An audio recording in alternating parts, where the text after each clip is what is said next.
जय मसीह की। रविवार की इस प्रार्थना सभा में आप सबका स्वागत करते हैं यीशु मसीह के नाम से। इस ऑनलाइन रविवार आराधना संदेश में आज का आराधना का संदेश को हम शुरू करते हैं। प्रार्थना के बाद एक गीत होगा, उसके बाद भाई विनय प्रभु का वचन बांटेंगे। 15 मिनट व्यक्तिगत आराधना प्रार्थना करेंगे अपने घरों में। उसके बाद एक गीत गाएंगे। उसके बाद मेज में शामिल होकर रोटी तोड़ेंगे। 5 मिनट रोटी तोड़ने के लिए दिया जाएगा। आपके सम्मानित घरों में तोड़ेंगे। फिर प्रार्थना, उसके बाद गीत, उसके मुख्य संदेश भाई आइजक तंबुराज चेन्नई से। उसके बाद समापन प्रार्थना। ये आराधना संदेश तमिल, इंग्लिश, कन्नड़ा, तेलुगु और हिंदी आपके इच्छा के अनुसार कोई भी भाषा में शामिल हो सकते हैं। प्रार्थना करेंगे। ये हमारे स्वर्गीय पिता उद्धारकर्ता प्रभु यीशु को स्तुति और प्रशंसा करते हैं। धन्यवाद देते हैं कि इस मेज के पास इस सुबह के समय आने के लिए, आराधना के लिए धन्यवाद। इस महान उद्धार के लिए धन्यवाद देते हैं। धन्यवाद देते हैं इस महान बलिदान के लिए। उस कलवरी के क्रूस पर अपना बहुमूल्य लहू को बहाया। प्रभु, हम आपको इस समय स्मरण करते हैं। दुनिया के विभिन्न हिस्सों से एकत्रित हो रहे हैं। हर एक के साथ तेरी उपस्थिति को बनाए रही। अब हम लोग आराधना कार्यक्रम प्रारंभ करेंगे। प्रभु यीशु मसीह जो आपके दास आपके वचन बांटेंगे, उनके साथ तेरी उपस्थिति को बनाए रखें। उन्हें अभिषेक करें, उनके हृदय से बातें करें। इसके द्वारा हमारा आराधना कार्यक्रम आत्म और सच्चाई से और मेज में योग्यता के भाग ले सके। मुख्य संदेश के लिए प्रार्थना करते हैं जो भाई आइजक तंबुराज के द्वारा वचन बांटा जाएगा।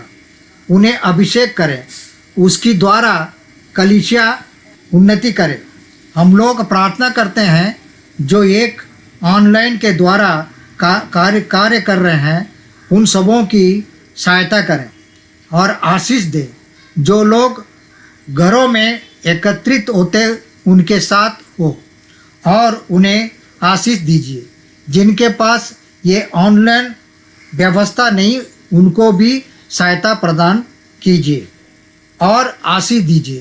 प्रभु जी, आरंभ से अंत तक हमारे साथ तेरी उपस्थिति को बनाए रखें। धन्यवाद के साथ प्रार्थना को सुनिए और ग्रहण कर लीजिए। आमीन। जय मसीह की।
उसमें जो आते धन्य वही है, स्वर्ग उनकी का है।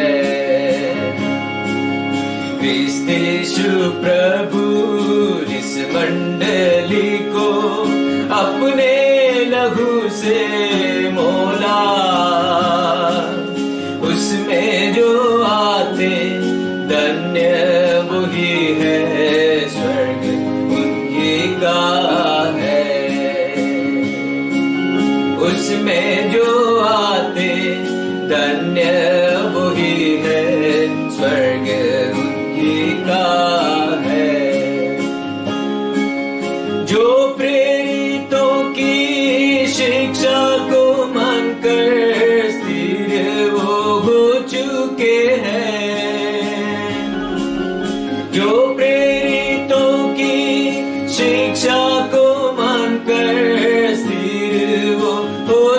के हैं।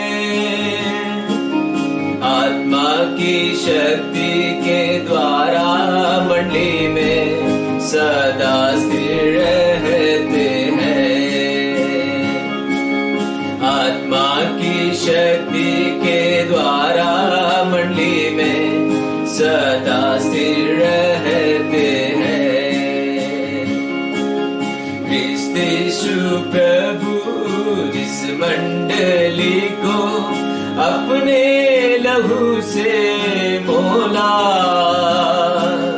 उसमें जो आते धन्य वही है, स्वर्ग उनकी का है। उसमें जो आते धन्य वही है, स्वर्ग उनकी का है। जो कोई संतों के साथ संगति सदा वो रखते हैं। जो कोई संतों के साथ संगति सदा वो रखते हैं। यही है प्रभु मसीह में उन्नति करते जाते हैं। मसीह में उन्नति करते जाते हैं। क्रिस्त यीशु प्रभु जिस मंडली को अपने लहू से मोला, उसमें जो आते धन्य वही है, स्वर्ग उनकी का है। उसमें जो आते धन्य वही है, स्वर्ग उनकी का है। जो प्रभु की देह को खाते उसका लहू पीते उसमें स्थिर है। जो प्रभु की देह को खाते उसका लहू पीते उसमें स्थिर है। यही मसीह की मृत्यु और उठने का प्रचार करते हैं। यही मसीह की मृत्यु और उठने का प्रचार करते हैं। क्रिस्त यीशु प्रभु जिस मंडली को अपने लहू से मोला, जिसमें जो आते धन्य वही है, स्वर्ग उनकी का है। उसमें जो आते धन्य वही है, स्वर्ग उनकी का है।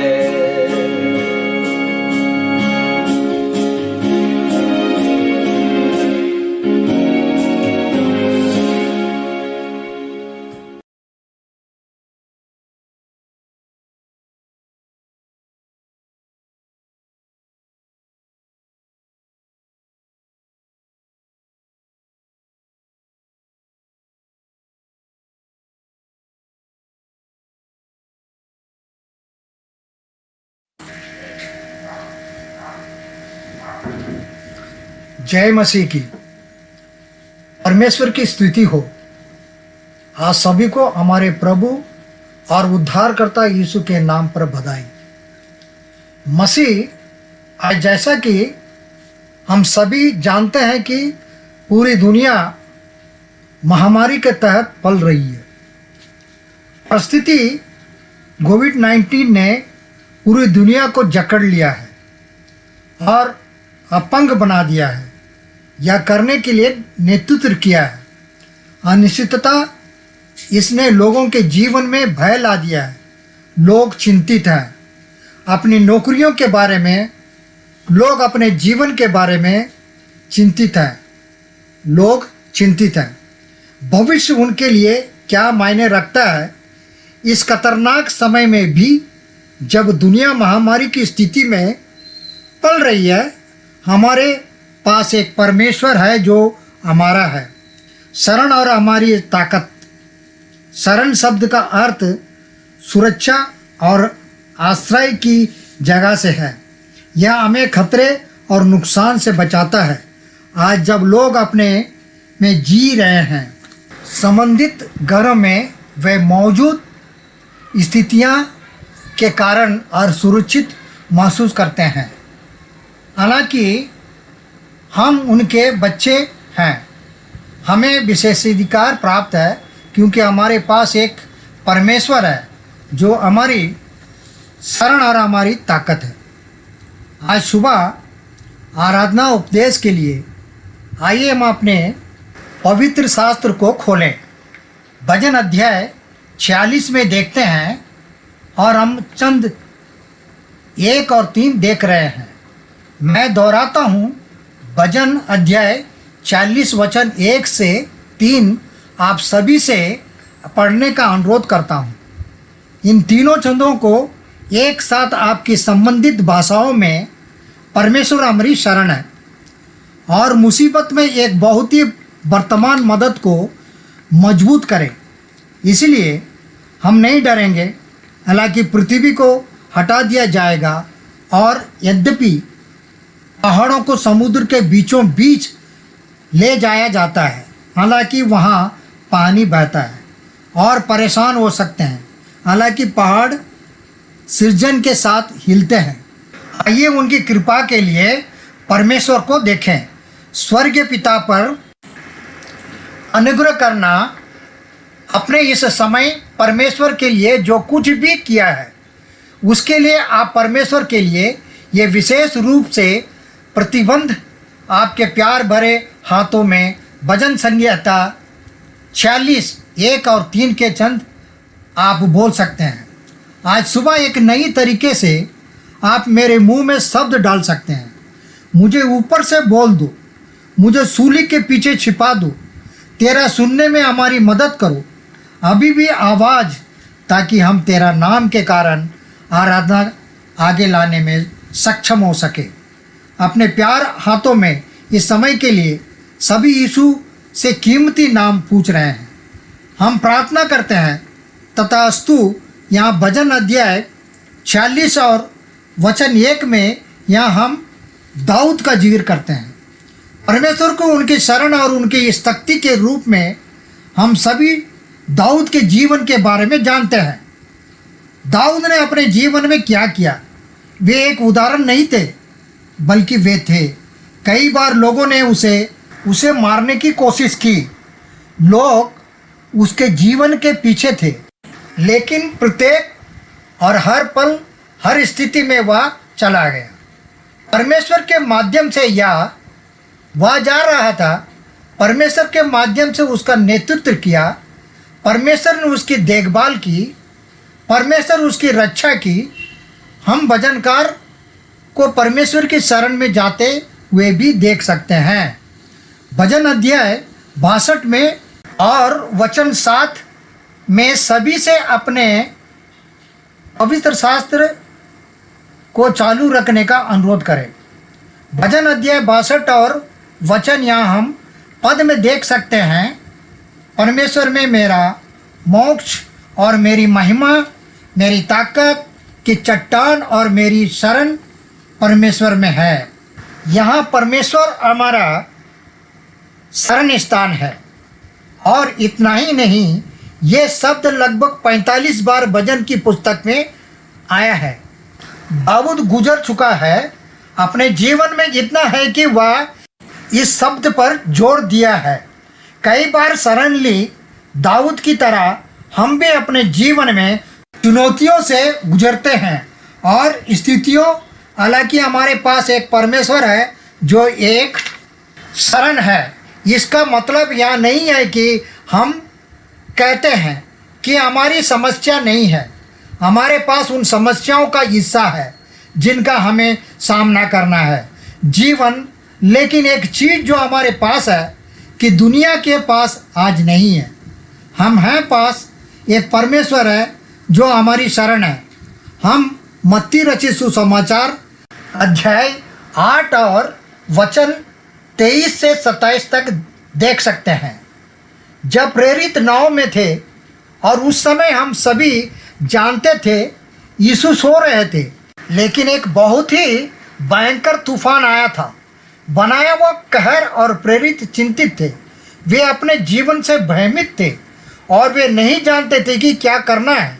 और उन्होंने यीशु को जगाया और यीशु ने हवा को झिड़क दिया और तूफान को शांत किया।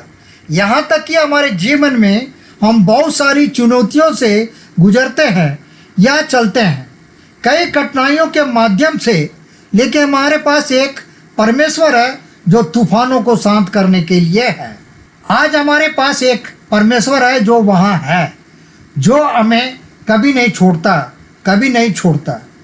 हमारे पास एक परमेश्वर है जो वहाँ मौजूद है, जैसा कि भजन 46 में उल्लेख किया गया है। और पद 1 अंतिम भाग इसमें कहा गया है, बहुत मुश्किल के परिस्थितियों में हमारा मदद करते हैं। आज हम सब बहुत सारे कठिनाइयों के माध्यम से, कभी लोग हमारे साथ हो सकते हैं, कभी लोग हमारे साथ नहीं हो सकता, लेकिन हमें जीवन का सामना करने की ज़रूरत है। और एकमात्र व्यक्ति जो हमारे साथ हो सकता है और जो हमारे प्रभु यीशु मसीह के साथ है। भजनहार दाऊद की तरह हमारे पास भी यह विशेषाधिकार है और हमें याद है कि कितना अच्छाई उसने हमारे जीवन में किया है। अगर आपके जीवन को देखें, इज़राइल वे थे परमेश्वर के नेतृत्व में सभी से लड़ने के लिए शक्तिशाली सेनाएं, और इजरायली वे प्रभु में भरोसा करते थे। उन्होंने उनकी आज्ञा मानी और परमेश्वर ने उनकी विजय बनाया। हमारे जीवन में हम बहुत सारी चुनौतियों से गुजरते हैं। कभी कभी हमें परिस्थितियों पर या पहाड़ों पर चढ़ने की ज़रूरत है, जो हम चढ़ते हैं जहाँ हम सोचते हैं फिलहाल जब हम शुरू करते हैं कि हम प्रबंध कर पाएंगे या नहीं, लेकिन अंत में हम उन चुनौतियों को पार करने में सक्षम हैं जो हम सामना करते हैं। हमारे जीवन में भी जो कुछ भी करने की आवश्यकता है, उसके साथ आगे बढ़ने में सक्षम एकमात्र कारण है, हम एक परमेश्वर हैं जो हमारी शरण है और एक ताकत है। यदि आप वचन 2 और 3 को देखते हैं, यह वर्तमान स्थिति पर दर्शाता है कि हम किस स्थिति में हैं। आज दुनिया जा रही है एक ऐसी स्थिति के माध्यम से जो अकाल्पनिक है या कुछ है, या कोई नहीं जानता है कि इसका क्या हल है। किसी को नहीं पता कि क्या है, आगे क्या होने वाला है। लेकिन इस तरह की स्थिति में जब चीज़ें अनिश्चित होती है, जब चीज़ें कठिन होती है, जब कठिन हो जाता है, तो हमारे पास केवल हमारा प्रभु होता है, उद्धारकर्ता यीशु मसीह, जिसे हम पकड़ सकते हैं। पानी कब बरस रहा है, कब दुनिया हिल रही है और क्लेश में है और लोग चिंतित हैं, और हमारे प्रभु यीशु के ऊपर भय और चिंता है जिसे हम डाल सकते हैं हमारा भरोसा। जैसा भजनहार ने 62 अध्याय 8 में कहा, प्रभु पर भरोसा रखो आपकी चिंताएं, क्योंकि वह हमारा ईश्वर, हमारा आश्रय है। हमें भी ऐसा करने की ज़रूरत है। और दाऊद को याद है कि उसने हमारे जीवन में क्या किया है। कई बार हम बहुत सारी चुनौतियों से गुजरते हैं, लेकिन हम कभी कभी भूल जाते हैं। प्रभु हमारे जीवन में हमारे लिए इतना कुछ कहते हैं कि हम आराधना को आगे लाना भूल जाते हैं। उसके नाम के कारण हम कभी कभी अपेक्षा करते हैं और हम वास्तव में नहीं देते हैं पूर्वता, और हम कहते हैं ठीक है, या ऐसा कुछ है जो होना है हो गई, लेकिन ऐसा नहीं है। आज हमें जो कुछ भी है उनकी कृपा के कारण है। जब मैं अपने जीवन को देखता हूँ तो मैं बहुत सारे कष्टों से गुजरता हूँ और नीचे, लेकिन हर बार जब भी मैं अपने माध्यम से चला गया था, समस्याओं का सफ़र उन चुनौतियों से जिनसे हम में से प्रत्येक को गुजरना पड़ता है, मेरे परमेश्वर मेरे साथ थे। मेरे परमेश्वर ने मेरी रक्षा की। मेरे परमेश्वर ने मेरे लिए थे। हाल में एक परिवार के रूप में हमारे सामने एक ऐसी स्थिति थी जब ससुर का प्रभु के घर से बुलावा आया। एक ऐसी स्थिति थी जिसका कोई नहीं था। कोरोना स्थिति में उम्मीद कर रहा था। कोविड स्थिति जब वहाँ पूरा लॉकडाउन था, हमें अस्पताल जाना था, हमें वहाँ 10 दिन रहना था। और तब जब प्रभु ने उसे बुलाया, उसके लिए वह उसके साथ था। यह अकाल्पनिक नहीं था, कुछ ऐसी जो हम तैयार होने की तरह थे, लेकिन यहाँ हमारे लिए पहचाना मुश्किल था। उसी क्षण प्रभु ने हमें आगे बढ़ाया। यह हमारे लिए यात्रा करना मुश्किल था, स्थिति जब चीज़ें सब पर डाल दी गई, लेकिन हम जा पाए थे और हम आ भी पाए थे। ये था मेरे लिए जीवन भर के लिए कुछ अनुभव। हम सभी की ऐसी हिस्सेदारी है हमारे जीवन में अनुभव। हम सभी अपनी चुनौतियों से गुजरते हैं। हमारे पास हमारा हिस्सा है। कठिनाइयों का सामना करना पड़ा है, लेकिन एक परमेश्वर है जो हमारे लिए वहाँ है, हमारे रक्षक है। मैं यूहन्ना अध्याय 14 के इस कथन को समाप्त करना चाहूँगा। यूहन्ना रचित सुसमाचार 14 का 27 अपने ग्रंथों को देखो। इधर प्रभु यीशु मसीह कहते हैं, मैं तुम्हें शांति दिए जाता हूँ, अपनी शांति तुम्हें देता हूँ। जैसे संसार देता है मैं तुम्हें नहीं देता। तुम्हारा मन न घबराए और न डरे। हाँ, आज यह कुछ ऐसा है जो हम में से प्रत्येक के लिए बहुत महत्वपूर्ण है। आज जब यह महामारी की स्थिति उत्पन्न हो गई है, दुनिया में शांति नहीं है, लोग अपनी शांति खो चुके हैं। लेकिन यहाँ यीशु कह रहे हैं, शांति मैं तुम्हें देता हूँ, और जैसा कि संसार ने मुझे तुम्हें दिया है वैसा नहीं। और वह कहता है, अपने दिलों को मत छोड़ो, परेशान ना तो इसे डरने दे। तो हमारे पास एक परमेश्वर है जो हमारी शरण और हमारी है शक्ति है। हमारे पास एक ईश्वर है जो हमें इस चुनौतीपूर्ण समय में भी शांति प्रदान कर रहा है। जैसा कि वचन 2 और 3 में इसका उल्लेख कैसा किया गया था। भजन 46 में बहुत हंगामा हुआ, लेकिन फिर भी हम भी आज उन्हीं परिस्थितियों से गुजर रहे हैं। लेकिन हमारे पास परमेश्वर जो हमारे लिए है और जो हमारी शरण है और हमारी ताकत है। आइए आज हम समय निकालकर अच्छाई को याद करें, उस महान कार्य को याद करें उसने हमारे लिए किया है। यह याद रखने के लिए है कि उसने हमारे लिए क्या किया है। उसने हमारे रक्षा कैसे की, उसने हमें कैसा ढाल लिया, और हम ला सकते हैं। उनके नाम के अनुसार आगे की आराधना में हम जाएंगे। जय मसीह की।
जब वो मुझसे कहे, मधुर आवाज से कहे, धीमी आवाज से कहे, आवाज प्रभु की सुनूंगा। जब वो मुझसे कहे, मधुर आवाज से कहे, धीमी आवाज से कहे।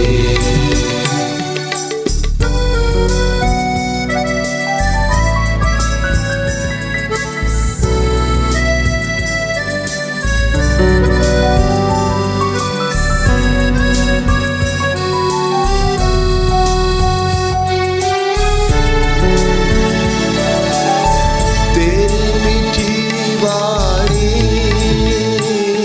जो वचन से सुनता मैं, हाँ तेरी मीठी वाणी जो वचन से सुनता मैं, प्रार्थना के द्वारा से, प्रार्थना के द्वारा से वो हर दिन मुझसे कहे, प्रार्थना के द्वारा से वो हर दिन मुझसे कहे, आवाज प्रभु की सुनूंगा। जब वो मुझसे कहे, मधुर आवाज से कहे, धीमी आवाज से कहे।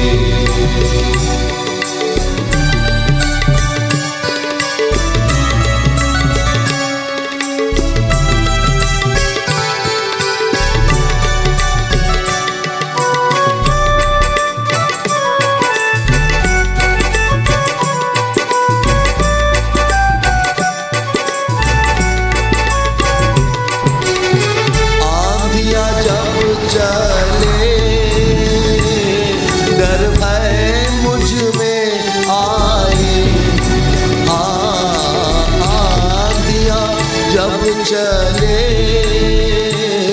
डर भय मुझ में आए, तब तेरी जो प्यारी आवाज, तब तेरी जो प्यारी आवाज, मत डर मुझसे कहे, तब तेरी जो प्यारी आवाज, मत डर मुझसे कहे, आवाज प्रभु की सुनूंगा। जब वो मुझसे कहे, मधुर आवाज से कहे, धीमी आवाज से कहे।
जब वो मुझसे कहे,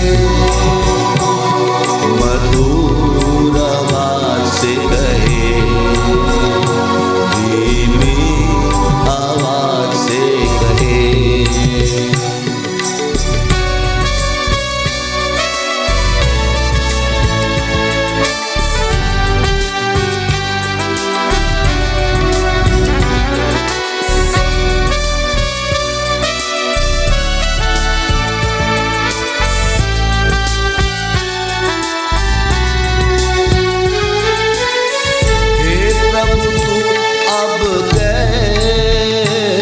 तेरा दास जो सुनता है, हाँ हे प्रभु तू अब कह,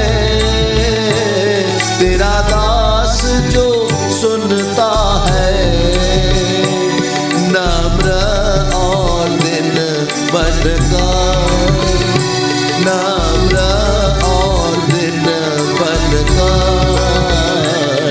मानूंगा जो तू कहे, नम्र और दिन बनकर मानूंगा जो तू कहे। आवाज प्रभु की सुनूंगा जब वो मुझसे कहे, मधुर आवाज से कहे, आवाज से कहे। आवाज प्रभु की सुनूंगा जब वो मुझसे कहे, मधुर आवाज से कहे।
इससे पहले कि हम प्रभु की मेज में भाग लें, हम अपने पवित्र शास्त्र प्रकाशित वाक्य अध्याय 3 की ओर बढ़ेंगे और 1 से 5 तक।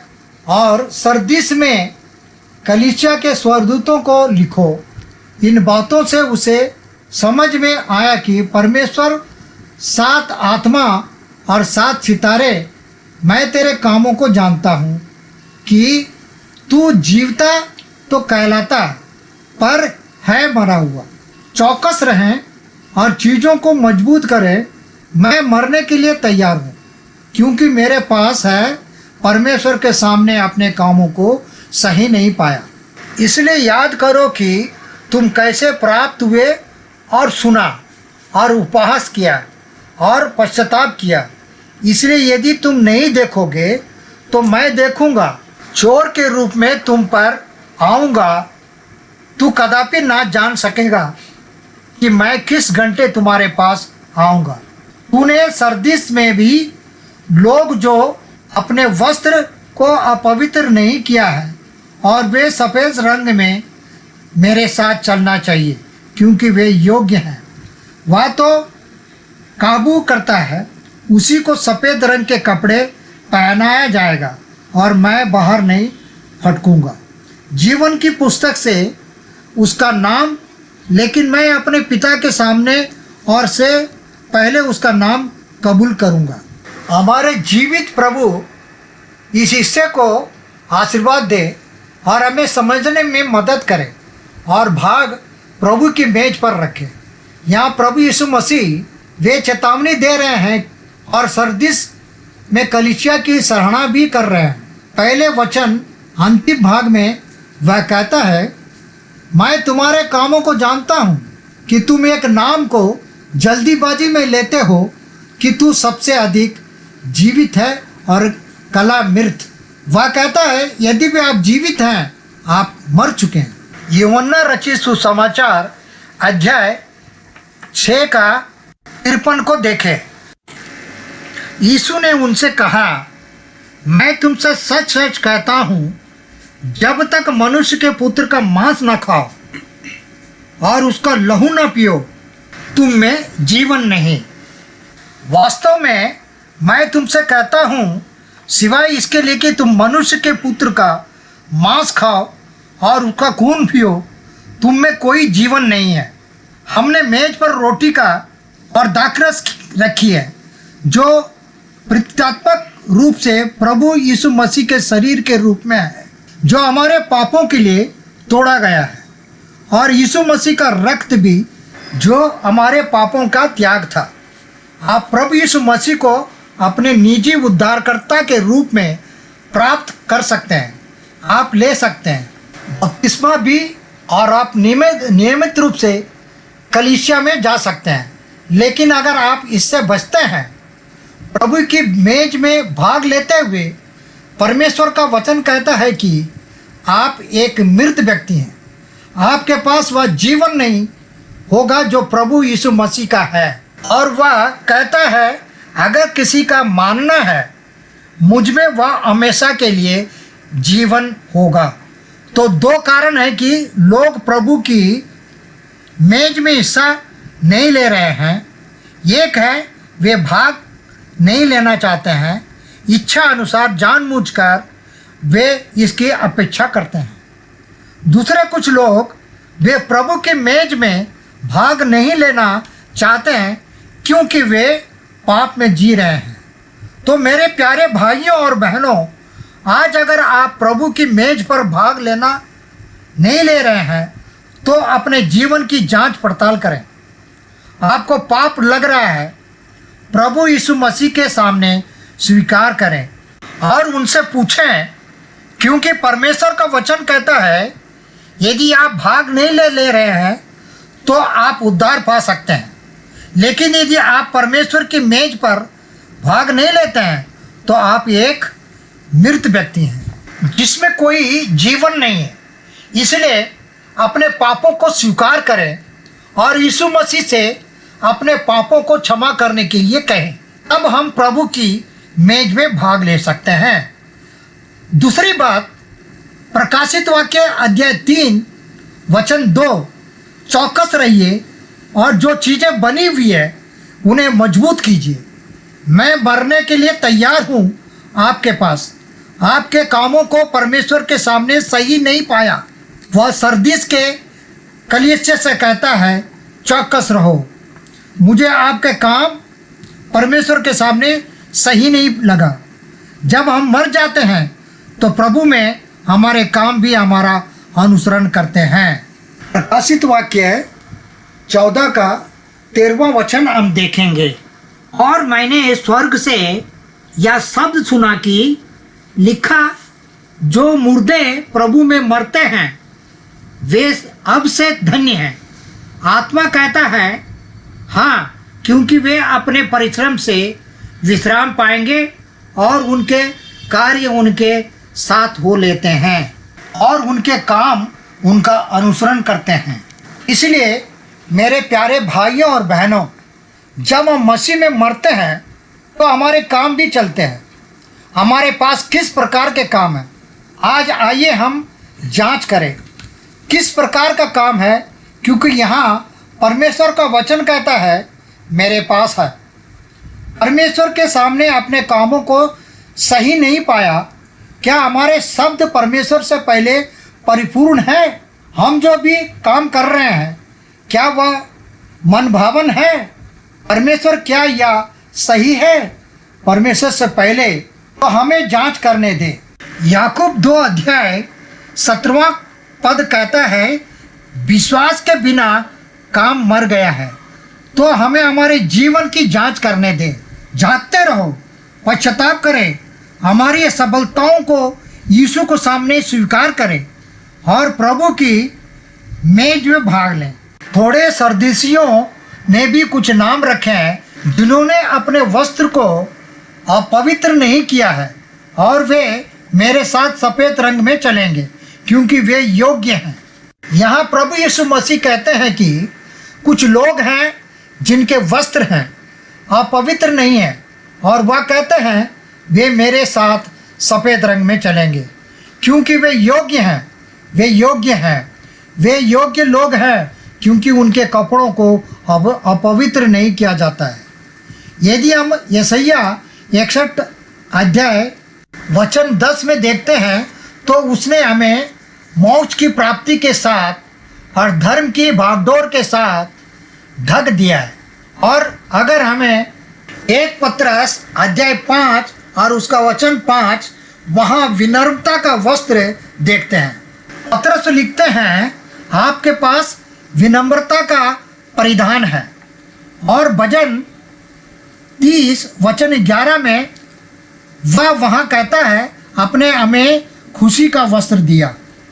इसलिए मेरे प्यारे भाइयों और बहनों, जैसा कि उन्होंने हमें मोक्ष का वस्त्र दिया है, वस्त्र धार्मिकता, विनम्रता का वस्त्र, खुशी का वस्त्र, हमारे वस्त्र कैसे हैं? आज हमारे वस्त्र पवित्र है। क्या हमारे वस्त्र अपवित्र नहीं है? या हमारे वस्त्र दुनियावी चीज़ों के साथ अपवित्र है?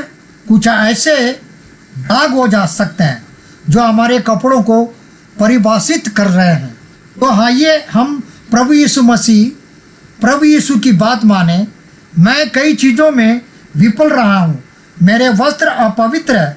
प्रभु यीशु मुझ पर अपनी दया दिखाओ, मेरे पापों को क्षमा करें। प्रभु यीशु से पूछें ताकि वह आपके पापों को क्षमा करें और आपको स्वीकार करें। वह यहाँ कहता है, प्रकाशित वाक्य अध्याय 3 वचन 5 में वह कहता है कि प्रभु में हो, सफ़ेद रंग के कपड़े पहनने होंगे और मैं जीवन की पुस्तक से उसका नाम नहीं निकालूंगा, लेकिन मैं अपने पिता के सामने उसका नाम कबूल करूंगा। और उसके स्वर्गदूतों से पहले वह नामों को पुरस्कृत कर रहे हैं। जो पार करते हैं तो वही सफ़ेद वस्त्र धारण किया जाएगा। जो परमेश्वर की धार्मिकता है वह हमें देने के लिए है, और मैं उनका नाम जीवन की पुस्तक से बाहर नहीं निकालूंगा, और मैं उसका नाम मेरे पिता से पहले और अपने स्वर्गदूतों से पहले वह हमें क्या पुरस्कार देने जा रहा है। मेरे प्यारे भाइयों और बहनों, कृपया हमारे जीवन का परीक्षण करें। हम जांच करें, क्या हम नाम के लिए जी रहे हैं या हमारे पास सच्चा जीवन है। क्या हमारे पहले उनके काम सही है, क्या हमारे वस्त्र पवित्र और पवित्र है। यदि हम अपने जीवन की जांच करेंगे, पश्चाताप करेंगे, यीशु को स्वीकार करेंगे और आज निर्णय लेंगे और प्रभुभोज के मेज में भाग लेंगे, हमारा जीवन परमेश्वर इस शब्दों को आशीर्वाद दे सकते हैं और हमें प्रभु की मेज में भाग लेने के लिए मदद कर सकते हैं और हम अब मेज में उपस्थित होंगे।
आइए हम मेज के सामने उपस्थित होंगे और धन्यवाद देंगे कि हमें मेज के सामने उपस्थित किया गया और हम उस देह के लिए, देह रूपी रोटी के लिए जो हम तोड़ेंगे उसको हम स्मरण करेंगे और धन्यवाद के साथ हम इसे ग्रहण करेंगे, क्योंकि यह बात मुझे प्रभु से पहुंची और मैंने तुम्हें भी पहुंचा दी कि प्रभु यीशु के जिस रात वह पकड़वाया गया, रोटी ली और धन्यवाद करके उसे तोड़ी और कहा, यह मेरी देह है जो तुम्हारे लिए है, मेरे स्मरण के लिए यही किया करो।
इसी रीति से उसने ब्यारी के पीछे कटोरा भी लिया और कहा, ये कटोरा मेरे लहू में नहीं वाचा है, जब कभी भी पियो तो मेरे स्मरण के लिए यही किया करो।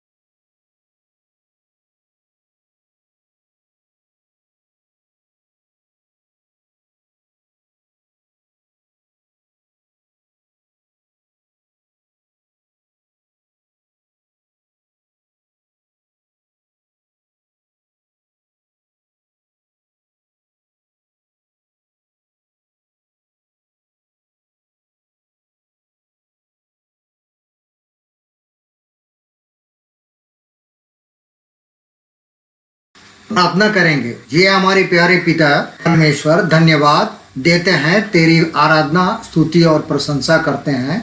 आज के दिन के लिए धन्यवाद देते हैं जो नम्रता से मेज में भाग लिए हैं, उसके लिए धन्यवाद। जो इस मेज में भाग नहीं ले सके उसके लिए प्रार्थना करते हैं। उनके हृदय से आप बातें कीजिए या और तैयारी कीजिए ताकि अगले सप्ताह मेज में नम्रता से भाग लेने के लिए तैयारी करें।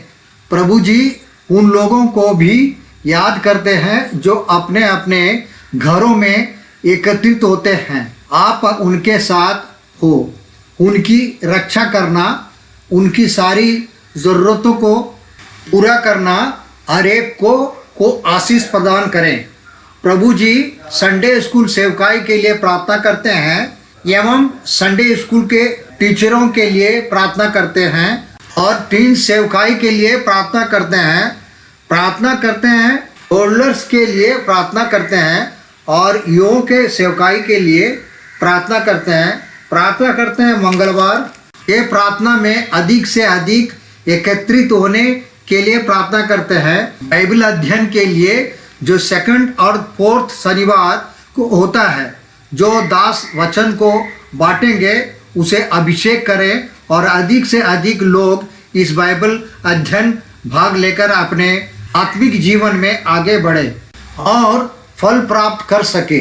प्रार्थना करते हैं यंग सिस्टर सेवकाई के लिए शनिवार शाम को जूम में द्वारा प्रसारित किया जाएगा। अधिक से अधिक लोग इसमें भाग लेने पाएं, उन्हें मदद करें और उत्साहित करें। प्रार्थना करते हैं महिला समिति के लिए जो रविवार के शाम को होती है, इसमें सिस्टर्स भाग लेने पाएं। प्रार्थना करते हैं प्रभु जी इस कोरोना महामारी से पीड़ित हैं उसे स्पर्श करके चंगाई दीजिए। हमारे बीच में जो भी बीमार हैं उन्हें भी चंगाई दीजिए। प्रार्थना करते हैं हमारे देश इस कोविड-19 से मृत्यु हो रही है और बहुत लोग इससे संक्रमित हैं, उनके ऊपर कृपा करें और उन्हें चंगाई दीजिए। प्रार्थना करते हैं हमारे देश के सारे मंत्रियों के लिए, उन्हें बुद्धि और ज्ञान प्रदान कीजिए इस देश को चलाने के लिए, ताकि सही निर्णय लेने के लिए उनकी सहायता कीजिए। और जो श्रमिक लोग हैं उनके लिए भी प्रार्थना करते हैं। भारत के सब कलीसियों के लिए प्रार्थना करते हैं। अब हम लोग जो वचन सुनेंगे उसके लिए हम सबों को अभिषेक करें और हमारी मार्गदर्शक कीजिए। प्रभु यीशु मसीह के नाम में आमीन। जय मसीह की।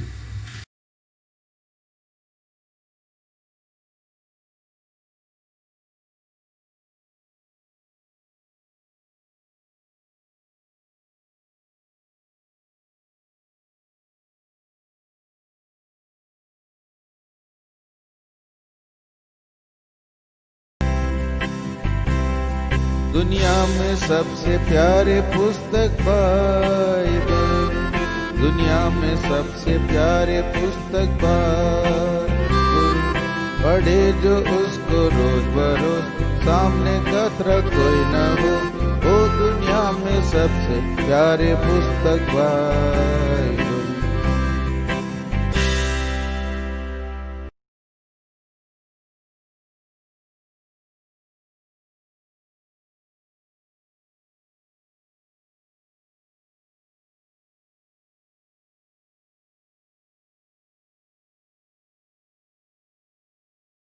हम प्रार्थना करेंगे। हमारे स्वर्गीय प्रेमी परमेश्वर, विश्वास योग्य सच्चे परमेश्वर, आपके वचन सुनने के लिए जो समय दिया इसके लिए स्तुति करते हैं।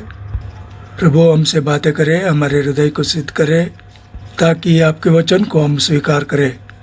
तुम्हारे वचन के द्वारा हमें प्रोत्साहित करें और हम प्रभु जी निर्णय लेने के लिए सहायता करें। आपके वचन बांटने के लिए आपकी कृपा दीजिए। कृतज्ञता के साथ प्रभु यीशु के नाम में मांगते हैं, आमीन। हम यूहन्ना रचित सुसमाचार 14 अध्याय और पहला 3 वचन को हम पढ़ेंगे। यूहन्ना 14 अध्याय पहले के 3 वचन हम सब पढ़ेंगे। तुम्हारा मन व्याकुल ना हो, परमेश्वर पर विश्वास रखो और मुझ पर भी विश्वास रखो। मेरे पिता के घर में बहुत से रहने के स्थान है, यदि ना होते तो मैं तुमसे कह देता, क्योंकि मैं तुम्हारे लिए जगह तैयार करने जा रहा हूँ। और यदि मैं जाकर तुम्हारे लिए जगह तैयार करूँ तो फिर आकर तुम्हें अपने वहाँ ले जाऊँगा कि जहाँ मैं रहूँ वहाँ तुम भी रहो। पढ़े हुए वचन पर प्रभु की आशीष हो और प्रभु हमसे बातें करे। यूहन्ना 13 अध्याय से 17 अध्याय तक प्रभु यीशु मसीह का अपने चेलों के लिए आखिरी संदेश है।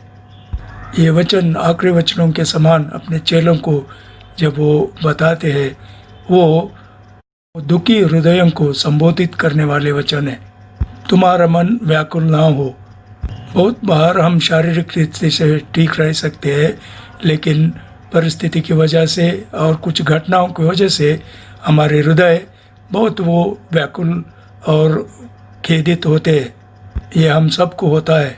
इसीलिए ये जो दुखी हृदय के लिए प्रभु यीशु मसीह वचन दे रहे हैं। तुम्हारा मन व्याकुल होने के लिए कोई भी कारण हो सकता है, कोई भी परिस्थिति हो सकता है, लेकिन प्रभु यीशु कहते हैं तुम्हारा मन व्याकुल ना हो। यूहन्ना 16 अध्याय और 33 वचन में आखिरी भाग में कहते हैं, ढाढ़स बांधो, मैं जगत को जीत चुका हूँ। ढाढ़स बांधो।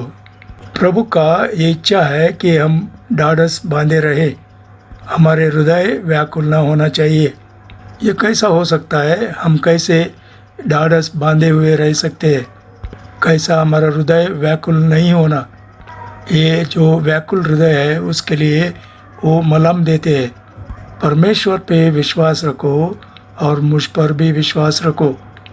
कोई भी परिस्थितियाँ हो और कोई भी कारण हो, उसके ऊपर केंद्रित न करे, उसके ऊपर विचार न करे, उसको भूल बच जाए के बारे में सोचना और दिल में न रखे। परमेश्वर के तरफ घूमिए, परमेश्वर के पास जाइए, परमेश्वर पर विश्वास रखिए और मुझ में भी विश्वास रखिए। यही पर प्रभु कहते हैं। भजन संहिता 73 और आखिरी वचन, भजन संहिता 73 26 वचन और आखिरी वचन, मेरे हृदय और मन दोनों तो हार गए हैं, परंतु परमेश्वर सर्वदा के लिए मेरा भाग और मेरा हृदय की चट्टान बना है। आखिरी वचन, परंतु परमेश्वर के समीप रहना यही मेरे लिए भला है। मैंने प्रभु यहोवा को अपना शरण स्थान माना है, जिससे मैं तेरे से सब कामों का वर्णन करूं। मेरा हृदय और मेरा मन हार चुका है। मेरे हृदय के लिए परमेश्वर ही बल है, वो मेरा भाग है, ये भरोसा है। इसके लिए जब संकट के समय आते हैं, हम परमेश्वर के नज़दीक जाना चाहिए, वो हमारे लिए भला है। ये बदलते हुए समय में हमारा परमेश्वर ना बदलने वाला है। उसका प्रेम कभी नहीं बदलता, उसका ताकत कभी नहीं बदलता, उनके वचन कभी नहीं बदलते।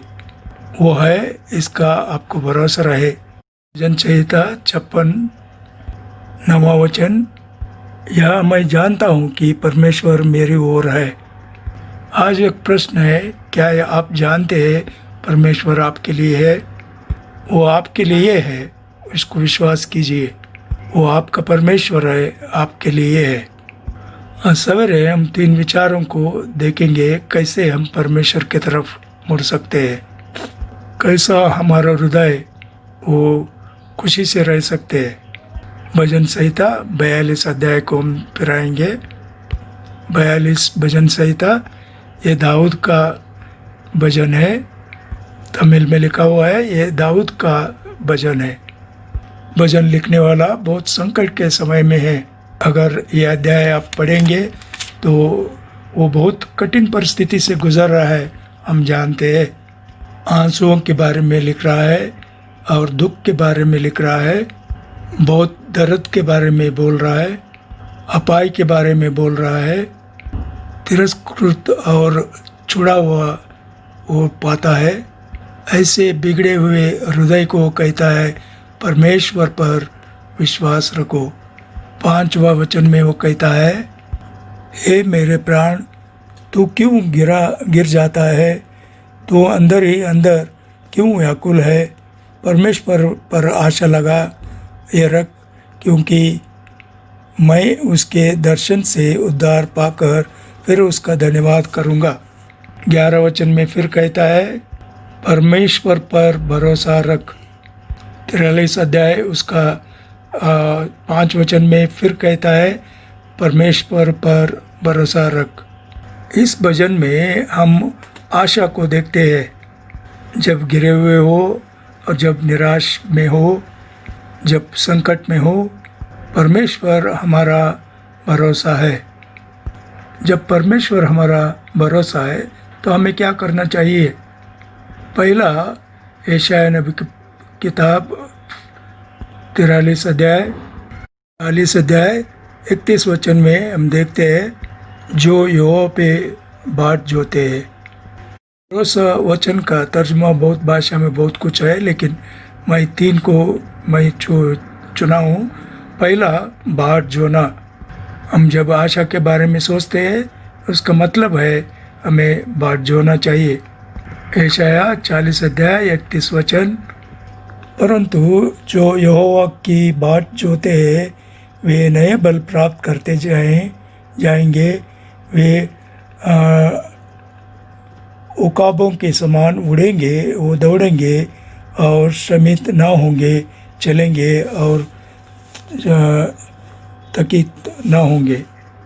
जब तुम परमेश्वर पर बाट जोते हो, अपनी ताकत को विनूतन कर सकते हो। जब ताकत आप बढ़ाते हो तो आप ऊंचे ऊंचे उड़ सकते हो।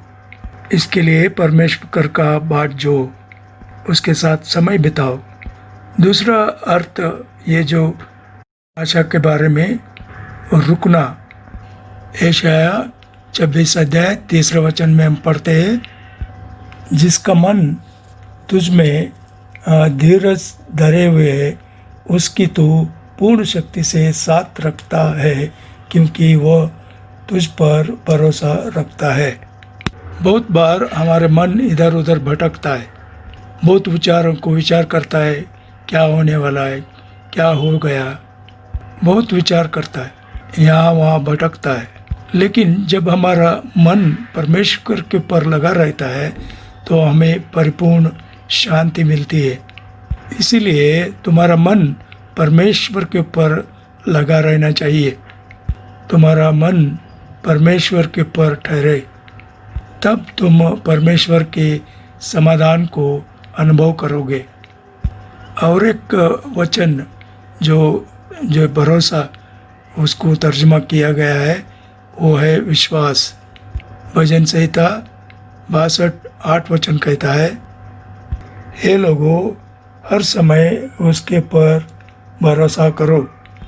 कोई भी समय हो, कोई भी तकलीफ हो, तुम्हें परमेश्वर भरोसा रखना है हर समय पर।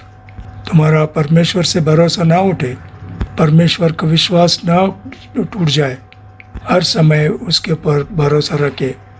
भजन संहिता 53 और 6वां वचन में कहता है, 3रा वचन, जिस समय मुझे डर लगे, मैं तुझ पर भरोसा रखूँगा।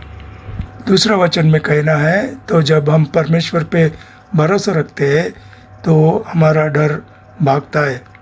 विश्वास ये डर को भगाता है।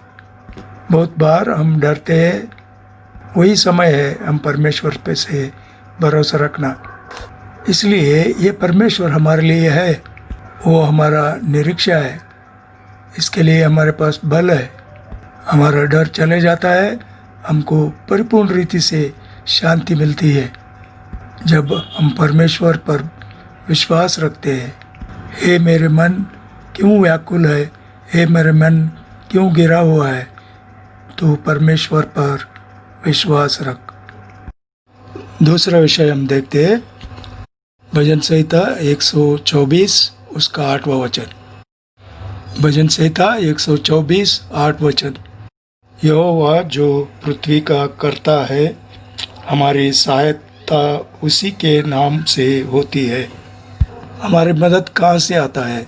हमारा मदद यहोवा का नाम से आता है। हमारा सहायता यहोवा में है। बहुत बार हम मदद के लिए देखते हैं, जो सहायता ज़रूरत है उसके लिए हम ढूंढते हैं। बहुत परिस्थिति में हमें सहाय करने के लिए कोई नहीं रहता। कई बार हम निस्सहायक समझते हैं, लेकिन प्रभु हमारे साथ है। वो है इब्री 13 अध्याय में, इब्री 13 अध्याय, इब्रानियों की पुस्तक 13 अध्याय उसका 5 और 6 वचन में, 5वें में आखिरी भाग में, मैं तुझे कभी ना छोड़ूंगा और ना कभी तुझे त्यागूंगा। 6वां वचन, इसलिए हम निडर होकर कहते हैं, प्रभु मेरा सहायक है, मैं ना डरूंगा, मनुष्य मेरा क्या कर सकता है। यहाँ परमेश्वर का वादा है कि उसका संगति ही हमारे साथ बने रहता है। मैं तुझे कभी ना छोड़ूंगा, कभी ना त्यागूंगा। परिस्थितियाँ क्या भी हो, प्रभु हमारे साथ हमेशा बना रहेगा। वो हमें छोड़ ही नहीं सकता, हमें त्याग नहीं सकता। ये वचन का वही मतलब है। कहता है, मैं तुझे अकेला नहीं छोड़ूंगा, मैं तुझे कभी नहीं त्यागूंगा। मैं तुम्हारे संग रहना चाहता हूँ, हमेशा तुम्हारे संग रहना चाहता हूँ। देखो मैं युग समाप्ति तक तुम्हारे साथ रहूँगा। देखो मैं तुम्हारे साथ हूँ। इसलिए वो हमसे वादा करता है कि हमारे साथ वो रहेगा और हमें नहीं छोड़ेगा। हमारे साथ रहकर वो हमें क्या करता है? क्योंकि परमेश्वर मेरे साथ है, इसलिए वो मुझे मदद करेगा। वचन पर आप ध्यान दीजिए कि वो हमारा मददगार है। बहुत सारे ऑफिस और कारखाने में दूसरे दूसरे दर्जे के लोग होते हैं, काम करने वाले होते हैं, सुपरवाइज़र्स होते हैं, ऑफिसर्स होते हैं, मैनेजर्स होते हैं। वहाँ पर हेल्पर्स कह के भी कुछ लोग रहते हैं। ये कम दर्जे वाले हमेशा हमको मदद करने के लिए होते हैं। हमारे साथ रहते हैं, हमें वो मदद करते हैं, उन्हें मददगार कहकर पुकारते हैं। प्रभु वैसा स्थान को ले रहा है आपको मदद करने के लिए। ये कैसा अद्भुत बात है कि जो पृथ्वी और आकाश को सृष्टि किया वो परमेश्वर, शक्तिशाली और सामर्थी परमेश्वर, वो हमारे साथ हमें मदद करने के लिए है। उत्पत्ति 2:18 में देखते हैं, परमेश्वर ने देखा आदम अकेला है तो उसके साथ उसको मदद के लिए एक मददगार बनाने के लिए सोचा। आदम को मदद करने के लिए परमेश्वर एक जोड़ीदार बनाना चाहता था। वही परमेश्वर कोई दूसरे को हमारे मदद के लिए हमको बनाना नहीं चाहता कि खुद वही हमारा मददगार बनना चाहता है। ये कैसा अद्भुत बात है कि वो खुद हमारा मददगार है। भजन संहिता 46 पहला वचन में हम पढ़ते हैं, भजन 46 1 वचन, यहो परमेश्वर हमारा शरण स्थान है और बल है, संकट में अति सहज से मिलने वाला सहायक। सहज से मिलने वाला सहायक समय के अनुसार मदद करता है। ये मदद कभी देर नहीं होता, कभी वो छूटता नहीं। ये मदद हमेशा है। सहज से मिलने वाला सहाय परमेश्वर है जो हमें ये मदद देता है। यशाया 41 उसका 13 वचन, यशाया 41 13 वचन, मत डर, मैं तेरी सहायता करूँगा, क्योंकि मैं तेरा परमेश्वर यहोवा तेरा दाहिना हाथ पकड़कर कहूँगा, मत डर, मैं तेरी सहायता करूँगा। वो हमें मदद करने के लिए नहीं, लेकिन वो हमारा हाथ थामे रहता है। इसका मतलब है कि वो हमें आश्वासन देता है कि वो हमारे साथ हमें मदद करने के लिए है। डरो मत, मैं तुम्हें मदद करूँगा। तो इसलिए आप आज बहुत मुश्किल परिस्थिति में होंगे, चिंतित है, दुखित है, भयभीत है, प्रभु आपके साथ है। आपका हाथ वो थाम कर आपको कहता है, मत डर, मैं तुझे सहायता करूँगा। 10वां वचन में भी कहता है कि मत डर, मैं तेरे संग हूँ, इधर उधर मत ताक, क्योंकि मैं तेरा परमेश्वर हूँ। मैं तुझे दृढ़ करूँगा और तेरी सहायता करूँगा। मैं तेरा परमेश्वर हूँ, मैं तुझे बल दूँगा। परमेश्वर कहता है कि मैं यहोवा मेरी स्वनीति से मैं तेरा दाहिने हाथ को पकड़ कर तुझे तेरी सहायता मैं करूँगा। कैसा परमेश्वर! देखिए, समय के अनुसार मदद देने वाला हमारा परमेश्वर है। भजन संहिता 121 जानने वाले वचन है। 1 और 2 वचन हम देखते हैं। मैं अपने आँखें पर्वत की ओर लगाऊंगा, मुझे सहायता कहाँ से मिलेगी? मुझे सहायता यहोवा की ओर से मिलती है, जो आकाश और पृथ्वी का करता है। यहाँ पर स्वर्गीय सहायता हमारे लिए है। इसके लिए हमारे आंखें उठाकर पर्वत की ओर देखना चाहिए, जहाँ से हमारा सहाय आता है। जो पृथ्वी और आकाश को बनाया वो परमेश्वर से मेरा मदद आता है। ये स्वर्गीय मदद हम सब के लिए परमेश्वर से वो वादा है जब हम इस जीवन से गुजरते हैं। ये अद्भुत बात जानने के लिए होना चाहिए कि परमेश्वर हमारे सारे कमी घटियों को जानने वाला परमेश्वर है। वो हमारे साथ सहानुभूति दिखाता है। वो जानता है हम किस रीति से बहुत निर्बल है। दूसरे लोग हमें वो कंडेम करेंगे, हमको तिरस्कार करेंगे, हमें त्यागेंगे। दूसरे लोग हमें नहीं पहचानेंगे, हमारे तकलीफ़ों को वो समझ नहीं सकेंगे। लेकिन परमेश्वर हमें जानता है। इब्री 4 अध्याय 16 वचन में हम देखते हैं, क्योंकि हमारा यह ऐसा महायाजक नहीं जो हमारे निर्बलताओं में हमारे साथ दुखी ना हो सके, वरन वो सब बातों में हमारे समान परखा तो गया, तो भी निष्पाप निकला। इसीलिए आओ हम अनुग्रह के सिंहासन के निकट यह बांध कर चले कि हम पर दया हो और वो अनुग्रह पाए जो आवश्यकता के समय हमारी सहायता करे। ईश्वर हमारे बारे में सब कुछ जानता है, हमारे निर्बलताओं को जानता है। नहीं जानने वाले सब घटियों को वो जानता है। पति को पत्नी के बारे में, पत्नी को पति के बारे में नहीं मालूम होगा। बच्चे अपने माता पिता के बारे में, माता पिता अपने बच्चों के बारे में नहीं जानते होंगे, लेकिन परमेश्वर जानता है, हमारे साथ सहानुभूति करता है, हमें सराहता है और संकट के समय में मदद करने के लिए तैयार है। इसीलिए हम हियाव बांध कर कृपा सिंहासन के पास जा सकते हैं। ये अनुग्रह सिंहासन जो लायक है उनको आने के लिए नहीं कहता। हमारे भले कामों के साथ, भलाई के साथ, अच्छे क्रियाओं के साथ, अच्छे कामों के साथ, सारे भलाइयों के साथ कहते हुए कि हम ठीक है, हम तैयार है। हम अनुग्रह परमेश्वर से मिला हुआ एक तोहफा है। हमारे पास कोई भलाई नहीं है, फिर भी हम ये अनुग्रह सिंहासन के पास जा सकते हैं। जो सिंहासन पर है वो अनुग्रही परमेश्वर है। जो अनुग्रह सिंहासन पर बैठा है हमें समय के अनुसार मदद करने के लिए, इसलिए यहाँ पर हमारी सहायता है। आखिरी में और तीसरा, फिर से हम यौन रचित सुसमाचार 14 अध्याय को जाएंगे।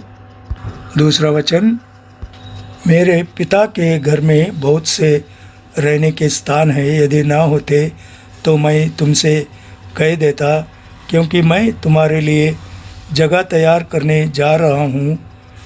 और यदि मैं जाकर तुम्हारे लिए जगह तैयार करूँ तो फिर आकर तुम्हें अपने यहाँ ले जाऊँगा। ये हमारी आशा है कि परमेश्वर हमारे लिए रहने की जगह, मतलब एक स्थान वो सिद्ध कर रहा है।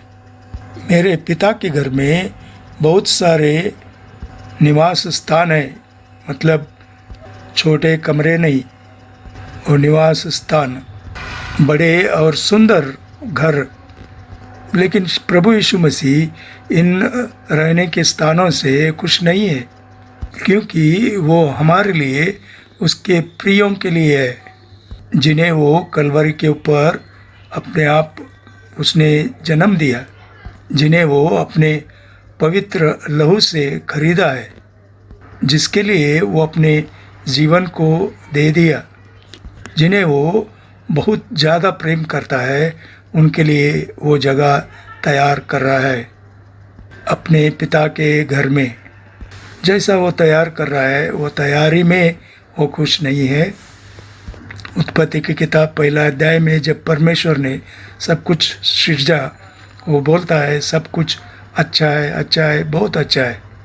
जो प्रभु यीशु मसीह सिद्ध कर रहा है, उसको देखकर वो तृप्त नहीं है, क्योंकि वो नहीं कहता कि ये अच्छा है। जब वो बनाने का बहुत सुंदर बल, जब वो तैयार हो जाएगा उसके मन के अनुसार, तब वो आकर हमें ले जाएगा। जब प्रभु यीशु मसीह वो जगह जैसे ही तैयार हो जाएगा, वो आकर हमें मिलेगा उसके साथ रहने के लिए। वो हमें उधर आने के लिए नहीं कहता, लेकिन वो कहता है कि मैं आऊँगा और उस सुंदर स्थान को वो ले जाएगा। हमें निश्चय है कि वो सुंदर जगह होगा, वो जगह जो हमारे लिए बनाया है, और हमारे साथ वो हमेशा रहेगा। जो जगह खुद उसने हमारे लिए तैयार किया है, उसमें वो हमारा निरीक्षा होगा।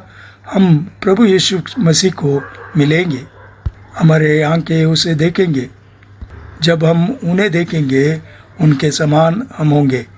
हम उनके साथ जाएंगे और उनके संग हमेशा हमेशा के लिए रहेंगे। वो अद्भुत जगह है, वो हमारी निरीक्षा है। आज मैं समझता हूँ कि यूएस में वो अंतरिक्ष को जाकर, आपको अंतरिक्ष में उनके साथ ले जाकर अंतरिक्ष के सवारी कर कर वो दिखाकर आपको वापस ले आएंगे। वो बहुत कीमती नहीं होगा, वो सब मनुष्यों के दाम दे सके वैसा होगा। इसलिए बहुत लोग यात्री बनकर वो अंतरिक्ष में जाने वाले हैं और वापस इस दुनिया में वापस आएंगे। वो हमेशा वहाँ नहीं रहेंगे। सभी लोग वैसा एक यात्रा में जाने के लिए उत्सुक है, अंतरिक्ष का। लेकिन यहाँ पर एक जगह है जो स्वर्गीय है। उस जगह में हम जाकर देखकर वापस आने के लिए ही वहीं पर हम ठिकाना बनाने के लिए जा रहे हैं, अपने पिता के साथ रहने के लिए, प्रभु यीशु के साथ हमेशा हमेशा के लिए रहने के लिए। क्योंकि प्रभु यीशु मसीह जहाँ वो है, वहाँ हम भी रहने के लिए वो चाहते हैं। वो हमारी निरीक्षा है। इसलिए प्रभु यीशु मसीह का आने का वो अद्भुत दिन के लिए हम तैयार रहना चाहिए। हम तीतुस 2 अध्याय में देखते हैं, और उस धन्य आशा की अर्थात अपने महान परमेश्वर और उद्धारकर्ता यीशु मसीह की महिमा के प्रकट होने के बाद जोते रहे, जिसने अपने आप को हमारे लिए दिया कि हमें हर प्रकार के अधर्म से छुड़ा ले। इसलिए हम उस दिन की आशा रखना चाहिए और प्रभु यीशु की महिमित आगमन के लिए हमें बाट जोड़ना चाहिए।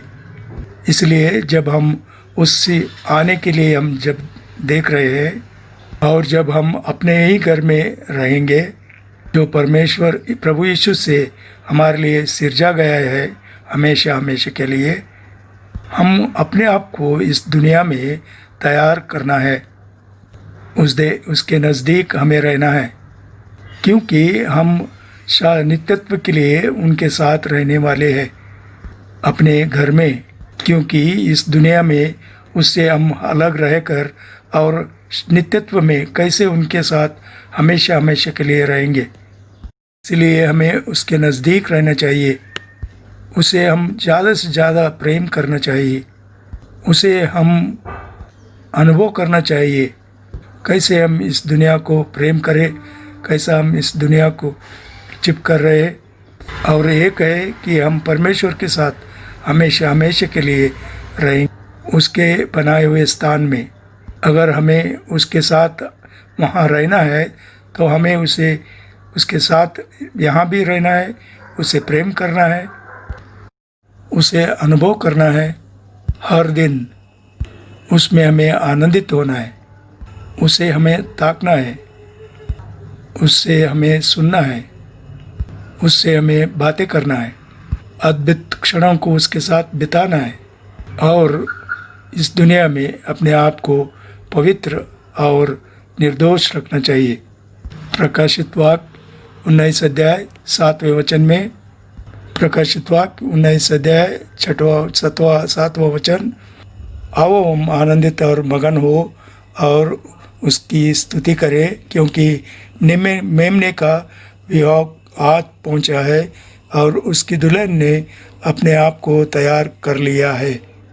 परमेश्वर हमारे लिए जगह सिद्ध कर रहा है और हमें अपने आप को तैयार करना है और सिद्ध रहना है गर्व से उस महिमित दिन के लिए, मेमने के विवाह के लिए। इसलिए हमें अपने आप को पवित्र रखना चाहिए और सुंदर भी रखना है, क्योंकि हम ही उसकी दुल्हन है और उस स्वर्गीय दुल्हा के लिए हमको तैयार करना है। तो उस निरीक्षक के ओर हम जा रहे हैं। लेकिन बहुत सारे ऐसे लोग दुनिया में हैं जो परमेश्वर उनके लिए तैयार नहीं किया वैसे स्थान को वो जा रहे हैं। बहुत पुरुष और स्त्रियां जो शैतान और उद्दूतों के लिए बनाया गया है वैसे जगह को वो लोग जा रहे हैं। मत्ती 25 अध्याय और 41 वचन में हम देखते हैं नरक जो है वो शैतान के लिए और उसके दूतों के लिए सिद्ध किया हुआ जगह है। लेकिन बहुत सारे उस जगह की ओर जा रहे हैं, उनके लिए वो तैयार नहीं किया गया है। उस जगह को जाने के लिए वो अपने आप चुन लिए है, उस जगह को जाने के लिए वो तैयार है। ये उनके लिए है ही नहीं, स्वर्ग ही उनके लिए जगह है। ऐसे में हमारा दायित्व क्या है? ये नरक की ओर जाने वाले लोगों के लिए और आग की ओर जाने वाले लोगों के लिए, ऐसे लोगों को हमें स्वर्गीय निरीक्षा की ओर उनको मार्गदर्शन करना चाहिए। प्रभु यीशु मसीह को उन्हें सुनाना चाहिए, उद्धार उनको बताना चाहिए, हमारे संग उनको स्वर्ग को ले जाना चाहिए। वो आपके परिवार के लोग हो सकते हैं, आपके रिश्तेदार हो सकते हैं, आपके पड़ोसी और आपके साथ काम करने वाले हो सकते हैं। बहुत सारे ऐसे हैं कि उनको वो नहीं जानते वो कहाँ जा रहे हैं, लेकिन वो इस नरक की आग की ओर जा रहे हैं। क्यों? ये जगत और ये भूमि उनको नरक की ओर ले जा रहा है। अगर वो फिर से जन्मे, दूसरी बार जन्म लिए है, जब प्रभु यीशु मसीह को ग्रहण करते हैं, अपने उद्धारकर्ता स्वीकारते हैं, तो वो स्वर्ग को जाते हैं। वो दूसरा जन्म उनको स्वर्ग को लेके जाता है। हमारा ये जवाबदारी है कि हम प्रभु यीशु को उन्हें दर्शाए और वो लोग स्वर्ग को जा सके। शुभ संदेश उनके साथ बांटिए। समय कम होने की वजह से उनके साथ सुसमाचार आप लोग बांटिए। समय जब वक्त कम है तो सुसमाचार हम दे नाश होने वाले आत्माओं को प्रभु यीशु मसीह को दिखाए, उन्हें स्वर्ग की ओर मार्गदर्शन कीजिए या आपके संग स्वर्ग को ले जाइए। तुम्हारे हृदय व्याकुल ना हो। परमेश्वर में विश्वास करो, मुझ में विश्वास करो। परमेश्वर हमारी आशा है, परमेश्वर हमारा सहाय है और हमारा जो निरीक्षा है वो स्वर्ग में है। परमेश्वर ये वचन के ऊपर आशीष दे और आप सभी को भी आशीष दे।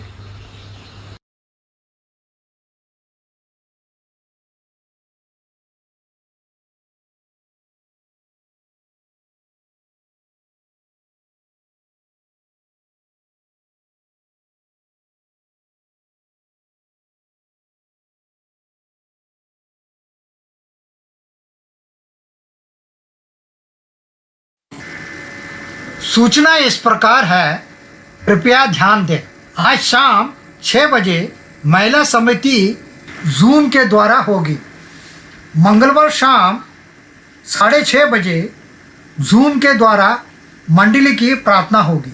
दूसरा शनिवार को बाइबल अध्ययन 6:30 बजे शाम को जूम के द्वारा होगी। व्हाट्सएप के द्वारा लिंक भेजा जाएगा। प्रभु की इच्छा हो तो अगले रविवार को केंद्र सरकार ने अनुमति दी है कि धार्मिक सभा एक साथ मिले, लेकिन राज्य सरकार ने कुछ नियमों का पालन करने के लिए कहा है, जिसका हम इंतज़ार कर रहे हैं। प्रभु की इच्छा हो तो 14/6/2020 या 21/6/2020 जून को बेतलम बागलूर में आराधना सभा आरंभ किया जाएगा, लेकिन थोड़े संख्या में दिए गए नियमों के अनुसार, जिसका हम इंतज़ार कर रहे हैं। लाइव प्रसारण के आराधना का प्रबंध किया जाएगा और विभिन्न भाषाओं का अनुवाद किया जाएगा, लेकिन कोई चर्च की बस नहीं चलेगी और कोई भोजन की व्यवस्था नहीं है। और आपसे विनती है कि कृपया 10 साल से कम बच्चों को ना लाएं और कोई 62 से ज़्यादा उम्र के लोगों को ना लाएं। ये सरकार का सलाह है। अब तक के लिए यही व्यवस्था है। प्रभु की इच्छा हो तो 14 तारीख को या 21 तारीख के बागलूर बेतलहम में आराधना सभा होगी। आइए हम प्रार्थना और आशीर्वाद के साथ इस आराधना को समाप्त करेंगे।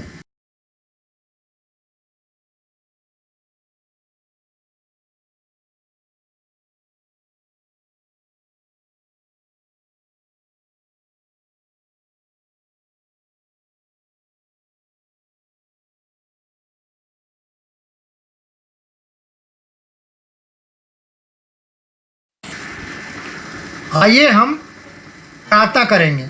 ये हमारे स्वर्गीय प्यारे पिता, धन्यवाद देता हूँ तूने हमारी सहायता की कि हम सब एक साथ मिलकर आपकी स्तुति और आराधना करने का ऑनलाइन के द्वारा करने का अवसर दिया। सारे परिवार को धन्यवाद देता हूँ। प्रभु भोज के लिए भी और धन्यवाद देता हूँ। आपके सुंदर वचन के लिए सबों को आपके पवित्र चरणों तले रखता हूँ और वचन को आशीष प्रदान करें और हम सब के द्वारा चले। हम लोग को आप बल और प्रोत्साहित किया, फिर से आपके के पास आने के लिए तैयार करें। प्रभु जी, इस कोविड-19 के लिए प्रार्थना करते हैं कि इस वायरस को रोकें ताकि हम सामान्य जीवन जी सकें। कई लोग इस महामारी से पीड़ित हैं, उनकी दया करें। हमारे देश और भूमि पर आपकी दया हो। हमारे देश के नेताओं के लिए भी प्रार्थना करते हैं ताकि वो सही निर्णय ले सके। फिर से एक बार धन्यवाद देते हैं और जो भी इस सेवकाई में लगे हैं उनके लिए प्रार्थना करते हैं। महिला समिति के लिए, मंगलवार प्रार्थना सभा के लिए और शनिवार के बाइबल अध्ययन के लिए, और हमारा मार्गदर्शन करें और सबों को तैयार करें और सभाओं को आशीष दें और तैयार करें। तो आपकी संगति और वचन सुनने के लिए आशीष दें। हम सबों को फिर से एक बार आपके हाथों सौंपते हैं। हमारी रक्षा और तेरे लहू की बाड़ा में बांध दे ताकि कोई हानि ना पहुँचे। यीशु मसीह के नाम में आमीन। आइए हम आशीष का प्रार्थना करें। इस अद्वितीय परमेश्वर हमारे उद्धारकर्ता की महिमा और गौरव और पराक्रम और अधिकार हमारे प्रभु यीशु मसीह के द्वारा जैसा सनातन काल से है, अब भी हो और युगानुयुग रहे। आमीन।